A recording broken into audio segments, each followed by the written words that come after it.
The amazing journey of plants, exploring the plant life cycle. Plants are incredible living things that go through a special journey called the plant life cycle. Let's take a closer look at this fascinating process. It all starts with a tiny seed. Seeds come in different shapes and sizes, but they all have one thing in common. They're like tiny packages that contain everything a plant needs to grow.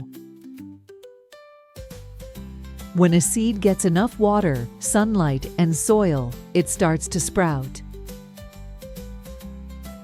Next comes the seedling stage. This is when the tiny sprout grows its first leaves and starts to look like a small plant. The seedling needs lots of water and sunlight to keep growing strong.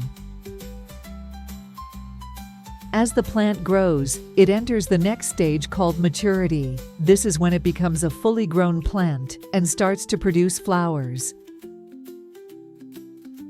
Flowers are like nature's way of making new seeds. They attract bees and other insects that help pollinate the flowers, which means transferring pollen from one flower to another.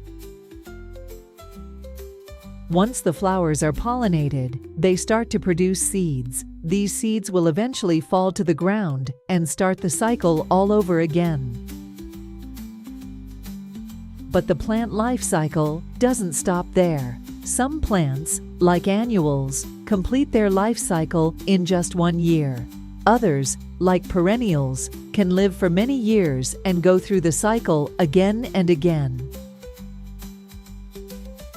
Understanding the plant life cycle helps us appreciate the beauty and importance of plants in our world. They provide us with food, oxygen, and even medicine.